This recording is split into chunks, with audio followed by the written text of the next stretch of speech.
To the book of Exodus, Exodus chapter 6. We'll start there in verse 1. Exodus chapter 6, starting at verse 1. But the Lord said to Moses, "Now you shall see what I will do to Pharaoh, for with a strong hand he will send them out, and with a strong hand he will drive them out of his land." God spoke to Moses and said to him, "I am the Lord. I appeared to Abraham, to Isaac, and to Jacob as the God Almighty. But in my name, the Lord, I did not make myself known unto them. I also established my covenant with them to give them the land of Canaan, the land of which they lived as sojourners. Moreover, I have heard the groaning of the people of Israel, whom the Egyptians hold as slaves, and I have remembered my covenant. Say therefore to the people of Israel, I am the Lord, and I will bring you out from under the burdens of the Egyptians, and I will deliver you from slavery to them, and I will redeem you with an outstretched arm and with great acts of judgment. I will take you to be my people, and I will be your God, who has brought you out from under the burdens of the Egyptians." Last week we talked about new beginnings. We talked about creation, the new beginning there. We talked about the flood and the new beginning there.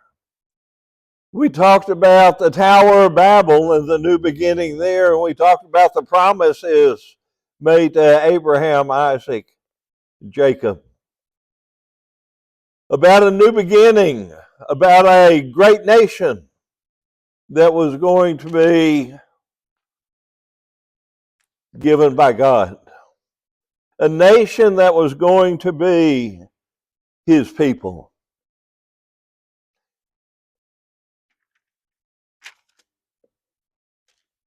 We remember the story of Joseph and how he was sold to his brothers, to the Egyptians, and how he interpreted the dreams of 7 bountiful years and then 7 fruitless years,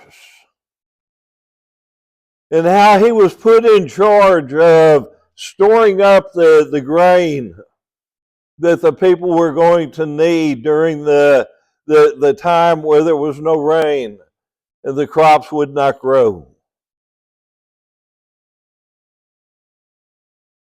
And how his brothers had to come to him and ask to buy the grain. Of course, they didn't recognize him. Many years have gone by. He was but a boy when they sold him into slavery. But we know the story there about how finally he revealed himself to his brothers, and how he wanted his whole family to come and to live in Egypt. But that it also brought with them all that were in their land.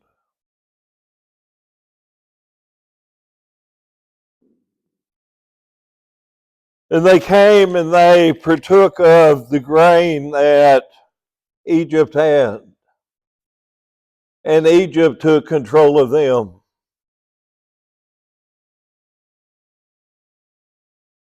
God was telling Moses that he had said he was going to make a great nation. He was going to give them Canaan, was his plan. And that now it was time to happen. And so we have another new beginning, don't we? A new beginning when Israel, God's chosen people, will leave slavery and go to the promised land. If we remember back in Genesis, what we talked about last week in the new beginnings, every time there was a new beginning, it was a great beginning, wasn't it? But what happened? In each case, people got too excited about not God, but about themselves. And when we put more interest in ourselves than we do God, how long will God put up with it? How elated Israel must have been. The people of God that were going to be released from captivity. I taught for 3.5 years at the federal prison here in Beaumont. Every Monday, I entered the gates of the prison. I had to go into a waiting room. I had to go over and tell the gentleman behind the window who I was and give him my driver's license. And he would find my badge and hand it to me so I could put my badge on. And everyone knew that I was okay to be in there. Then they would open the door when an escort was there to take me down to the chapel. And I would go into a room and they would close the door behind me. I would have to show the badge to the person working behind the glass there, put my hand underneath to be stamped. I couldn't see it, but I sure was hoping that they would see it when it was time for me to leave. They would open the other door that led to an inner place, walk across that crossing to the main gate of the prison. And when we got to the main gate, somebody would push a button in that house behind me, and the gate would open. I tell you, I never did get used to hearing that gate close behind me. But I do know that I always prayed, God, let there be somebody there to hit that button when it's time for me to leave. And I would go in and I would spend 2 hours teaching the new life behavior class. A class that every inmate in the medium security prison at Beaumont, federal prison in Beaumont, had to take to be released. To be given the opportunity to go back into life outside of those walls. But I would get back to that gate every Monday night, and I would hear the lock on the door make an unforgettable noise of being opened. And I could push the gate open and walk out. I still had another door to worry about, but I didn't worry about it as much as I did that big one. And every night it was a relief. I was happy to go back to my car and to drive home. Israel must have had the feeling of an inmate that was leaving prison. Going to be free to go back home and to see their families. Well, they didn't have family to see, they were all with them. But they had a new beginning, a beginning of freedom, a beginning of a land that God had promised them that was full of milk and honey. There must have been a lot of smiles, a lot of laughter, as they left that day. But of course, the leaving wasn't all that easy. God caused 10 plagues to come upon Egypt. To do what? To prove to Pharaoh who God was, the Egyptians, but also to prove to Israel, the people being released, the power that God had. They went out happy to go and to do what was needed to get to the promised land. And that happiness all of a sudden stopped when they came to the Red Sea. They looked across and they thought, how are we going to get millions of people across this sea? Well, they started murmuring, didn't they? Asking Moses, why'd you bring us out of Egypt just to have us killed out here? At least we had a place to sleep back there. We may not have had a lot of food or the kind of food that we wanted, but we had some food to nourish us. Yes, we had to work hard and we were beaten if we didn't put out the quality of brick. But now we're going to be killed.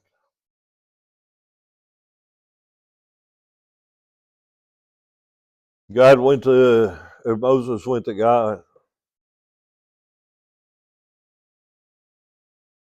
God separated that water. It wasn't Moses who separated it. It was God. Moses couldn't have done it. But all of Israel walked across on dry ground, made it to the other side. All of Pharaoh's army was killed. So here was a second new beginning for them in leaving Egypt. Leaving Egypt was the first. Again, God showed his power by separating the water so that they could go across on dry land. But yet when they got to the promised land, here it goes again. They've seen God's power, seen it 11 times. The spies come back and the spies say it's a land of milk and honey, but the people are giants. There's no way we can overcome them. Again, their doubt in God caused an even longer wait. As God sent them into the wilderness for 40 years. Until all of those that were 20 and above left Egypt, till all of them died. It was a new generation that was left. That new generation, all of their life, had seen the power of God. Had put their trust in God. He had provided food for them to eat, water to drink. He had provided a way to get clothes to wear. He had provided everything they needed. And so when they got back, they said, God's going to be with us. Joshua had been picked to lead the people into the promised land. And into the land they went. Does God ever ask us to do silly things?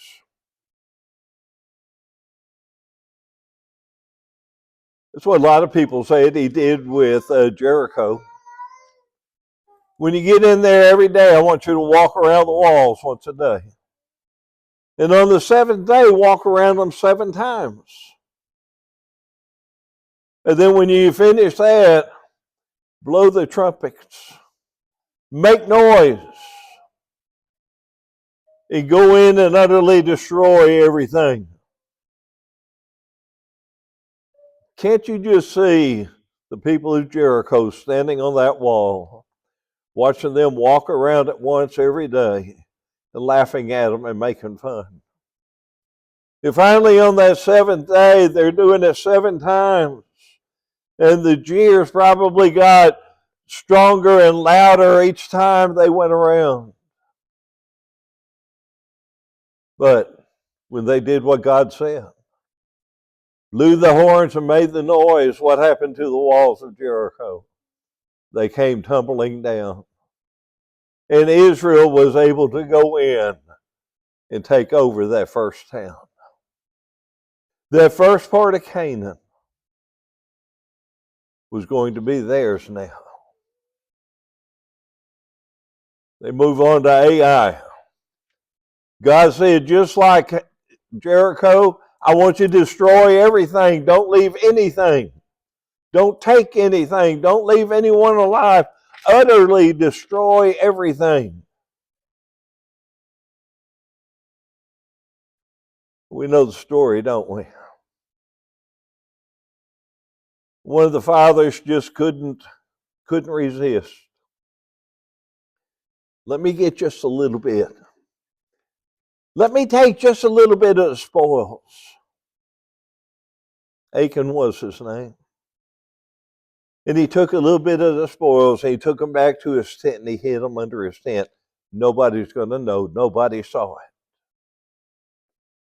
But guess what? Somebody saw it. And that somebody was God. So they went to battle at Ai. They lost the battle. They came back and Joshua said, somebody must have done something. And he found out who. And not only Achan, the one who did it, was killed, but his whole family.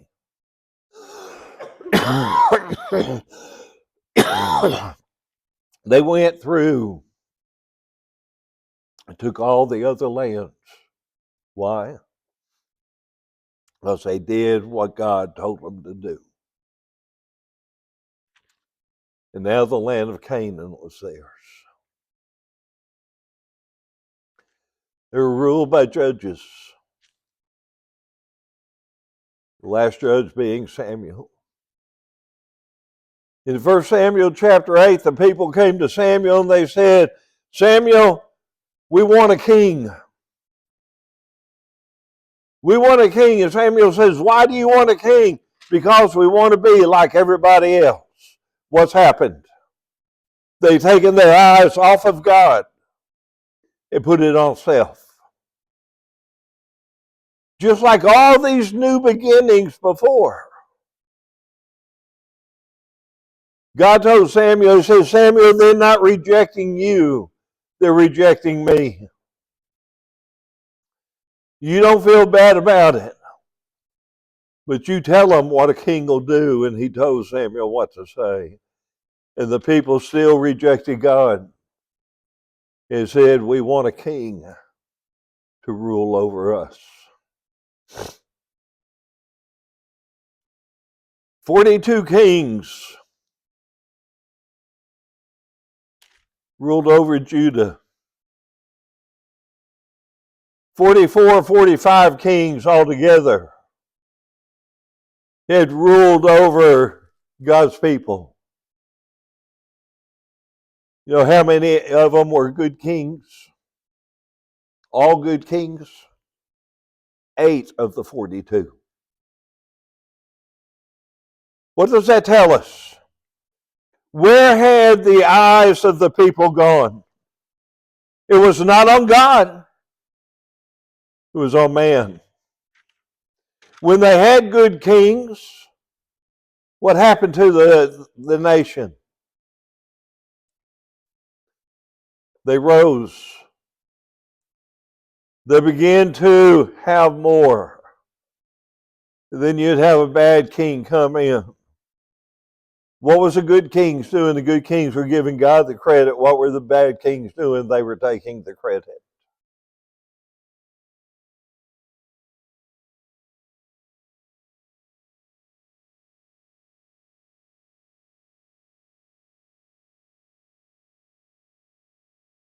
God sent prophets to Israel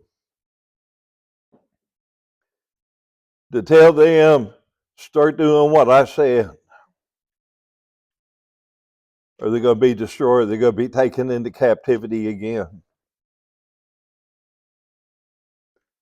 What had God given them that the people of the patriarchal age didn't have? He'd given them what we call today the Mosaical laws. They were the laws of God. And what were those laws? Somebody here tell me all 600 of them. They couldn't either. But they were supposed to study them. They were supposed to learn them. And after they studied them, after they learned them, what were they supposed to do? Follow them.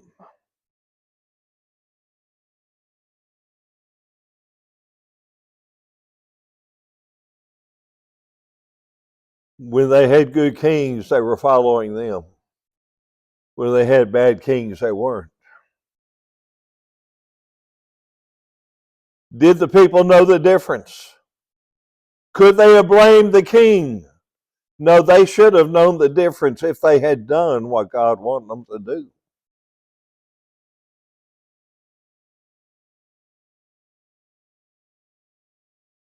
I think to Daniel, when he was taken captive, he was chosen to be one of the, what we would call, ambassadors for Babylon. And they taught him the history. They taught him everything about Babylon. He could live in the king's house. He could eat what the king had to eat. He could drink what the king had to drink. But he said, I purposed in my heart not to defile my body. And asked if he could go on basically being a vegetarian. And he was allowed. Even in captivity. Daniel was somebody who wanted to follow God. And who did. To the point of the king making a decree saying, you bow down to me and only me. And Daniel says, I'm going to bow down to God. And continue to bow down to God and to pray to God. He would go to his room. But there were people who knew about it, who came and told the leader, the king. Daniel was thrown into the lion's den. He knew what was going to happen to him. He didn't care about himself, did he? He cared about God. And when they came back the next day and opened up the lion's den, what did they see? Daniel was still alive. Daniel was still alive because God had taken care of him. What lessons you and I have to learn from today?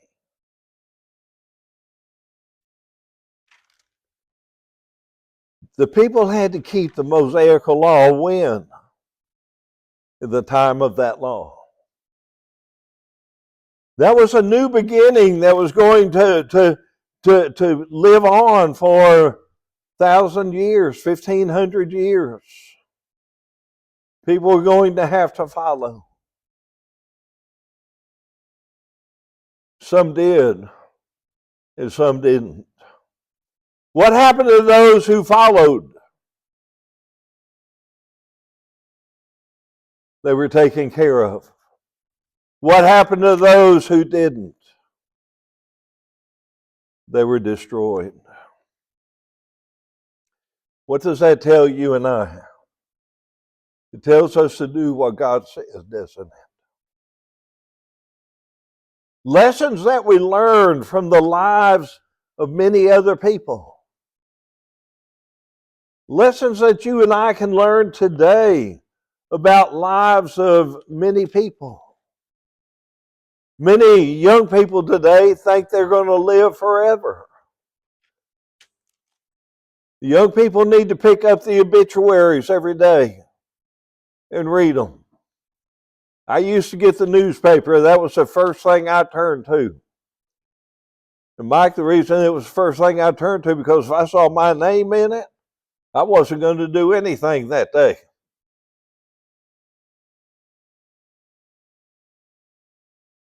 I know there were times that, well, in fact, Mike may have been the one to call me. I don't remember, but somebody died in Orange. The name was Gene Alexander. Somebody called me one day. Is that the Gene that goes to church in South Park? Not that I know of. Let me make some calls. Well, it wasn't him, but it was close.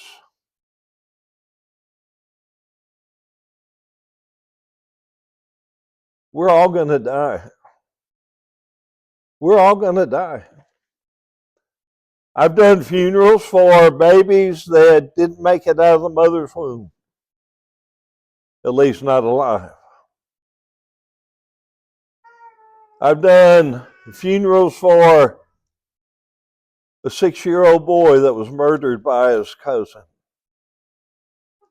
A 15-year-old boy that had a brain tumor died 2 months after he found out about it. A 32-year-old boy had come home for a wedding, worked in Louisiana. On his way back home, fell asleep and hit an 18-wheeler head on. And I've done funerals for people who have been over 100 years old. One day, we're going to breathe our last breath. Because I've done funerals for everybody in between that birth and the 100 years old, over 100 years old. We're all one day going to breathe our last breath. And what do we need to do? We need to follow God. Israel had many new chances. In the time, they just wouldn't listen to anybody. They would want to do what they wanted to do. They wanted to take the credit for all of it.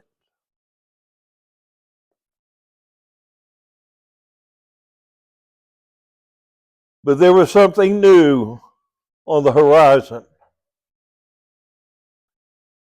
And we'll talk about that new beginning next week, as we talk about the beginning of the Christian age.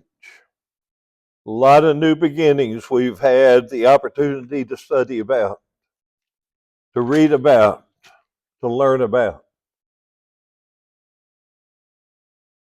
We have a new beginning today with a new year. We may be 4 days old, but it's the first time we've come together. We had a new beginning Thursday to start our lives over. What happened back in 2025, I cannot change. I can't change anything. Anything that I did, I cannot change. Anything you did, you cannot change.